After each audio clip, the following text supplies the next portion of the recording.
All right, well, we are back for the next part of the compost tea demonstration. So it has been brewing away for actually almost 2 days now, and so I'm going to unplug it and we're ready to do the next step. Ah, that sounds better. So usually I have only left it for 24 hours, but after 24 hours I looked at a drop of it under the microscope and it wasn't quite as full of life as I wanted it to be, and so I thought, well, let's just leave it a little longer. It's been outside, it's been cool lately, and the reason I was doing it outside where it is cool is because if you brew it in the same temperature that you're going to spray it on, then you're developing the same microbes that it will be able to live in these conditions.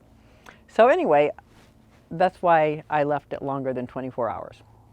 So now we're ready for the next step. So the next thing I want to do is I want to take a look at a drop of this and take it in to look on my microscope to see what we've got in here. So I've got a little slide and a little pipette. I'm going to put literally one drop on my slide. So I don't know how many drops there are in that bucket, but there's a lot. And I'm going to show you in just a minute how much life there is just in this one drop. So let's go to my microscope.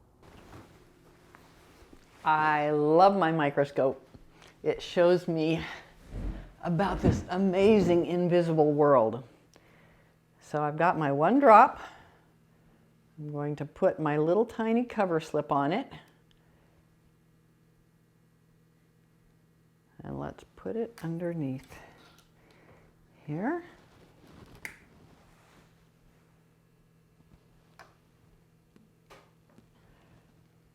And I just so happen to have it hooked up to a computer so you can see all that life in there. Wow.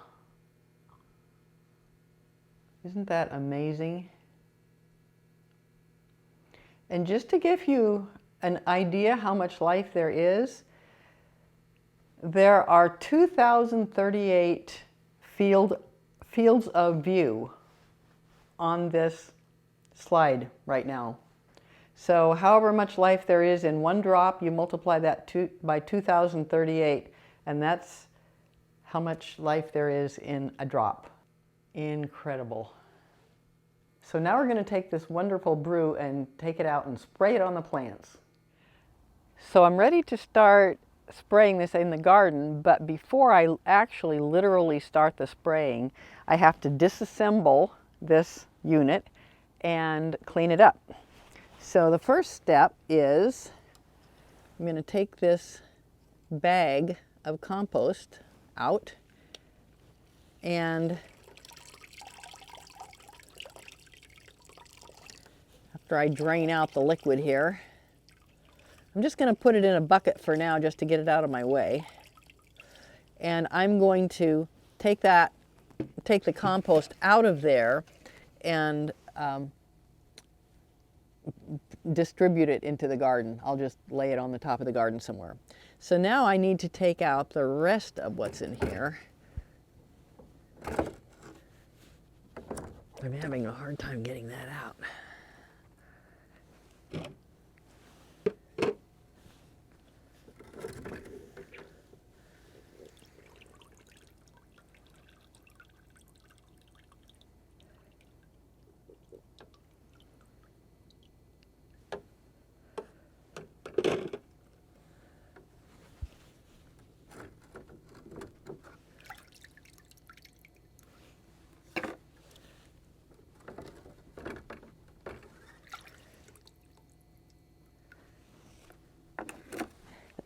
So now I'm going to pour all this compost tea into this other bucket.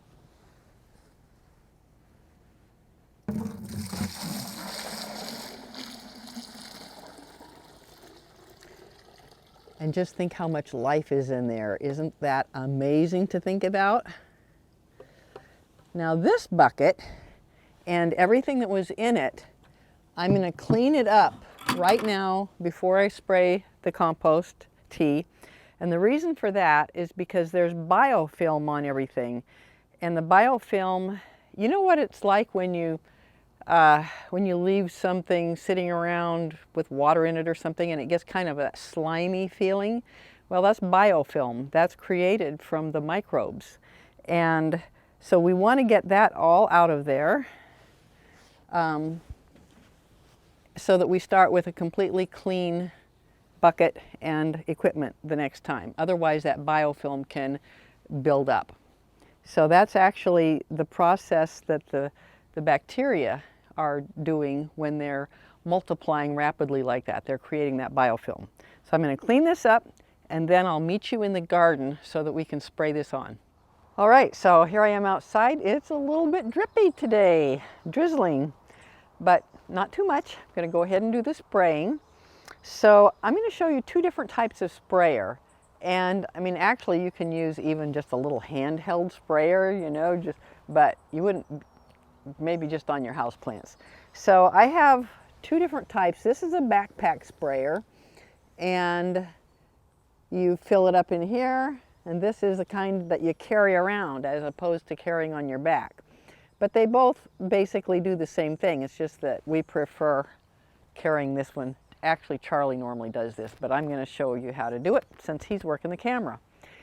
So we're going to dilute this compost tea 50-50 with water. So I'm going to add, so I've got a bucket of plain water and a bucket of my tea, and I'm going to put in 2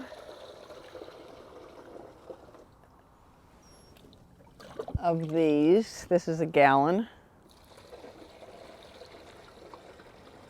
2 of them is a gallon, that is. So the tea now, I don't want to spill it because after all, it's full of life.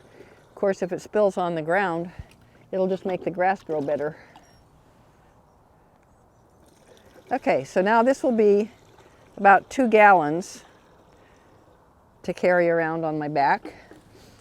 So it's 8 pounds in a gallon, so that'll be 16 gallons of liquid. I mean 16 pounds. Oops, that'll be 16 pounds of liquid plus whatever the weight of the backpack is. So now I'm going to get this on my back and then I will go spray it. So to work the sprayer, you pump this to build up pressure, and then it just sprays. So let me tell you about this bush that I am spraying. This is an amazing miracle red currant bush. And for the last 3 years, it has been attacked mercilessly by sawfly larvae. And there looks like little green wormy things. And they would crawl all over here and just gobble up the leaves. And it was literally taking all the leaves off of the bush. And we tried everything that well, not everything because we don't use poison, but we tried the soapy water technique. We tried pulling them off by hand, and we just couldn't keep ahead of it. So for the last 3 years, this poor bush has just been a disaster. So when I took my class in the soil food web, I learned that the compost tea, if it's sprayed on the leaves, the top and the bottom, the underneath side, and the stems, and the buds, everything, that it puts this biofilm that I was talking about on the plant. And it's full of life, of course, and it's actually protecting it from the pests. And so, of course, you need to spray it at the right time so that it's protected when the sawfly larvae are ready to emerge. So I thought, to be on the safe side, let's start early. So the first time we sprayed it was before it had any leaves at all. It was just maybe starting to bud, and that's it. We sprayed it all then, and then we sprayed it 2 more times. And now I'm going to keep spraying it. But it's unbelievable. This is completely, fully bushed out, much, much more than it ever has been before. And I've searched for some damage just to see if I could find some. And if I look down low, I can find some that have been attacked by these little larvae, but then the larvae can't succeed. So it's obvious the larvae are there, but they just shrivel up and die. So this is not a pesticide. This is just good, healthy microbiome that is out-competing the sawfly larvae for life on this plant. And so, unlike a toxin, some kind of a pesticide, which is killing everything else, all this is doing is it's just protecting the plant from anything that wants to damage it. So, it's like magic. And besides protecting it from the pests, it also is just improving the microbiome of the plant.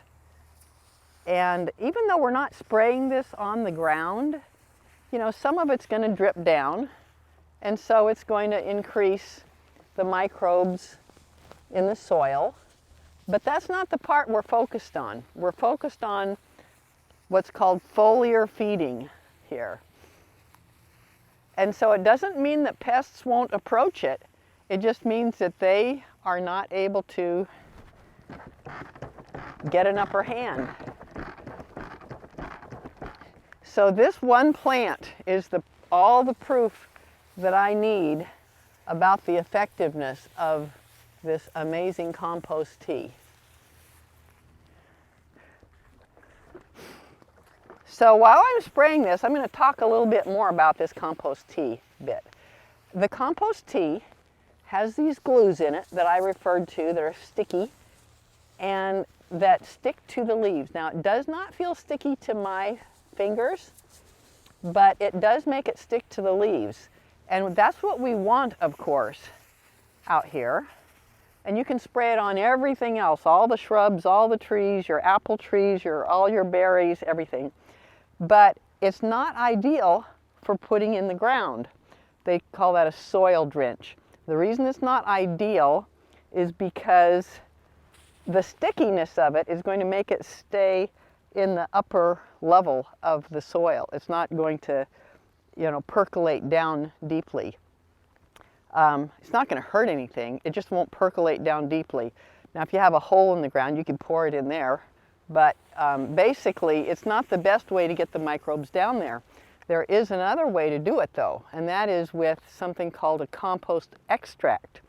Compost extract is a quicker, easier thing to make than compost tea because it's not brewed. You just put your bag of compost in the water and you massage the bag and it extracts the microbes into the water, but then you don't add any food and you don't add the oxygen by bubbling it. You just have whatever is in that compost is what you have, and then you can pour that onto the soil or, you know, poke holes down in the ground and pour it down in the holes.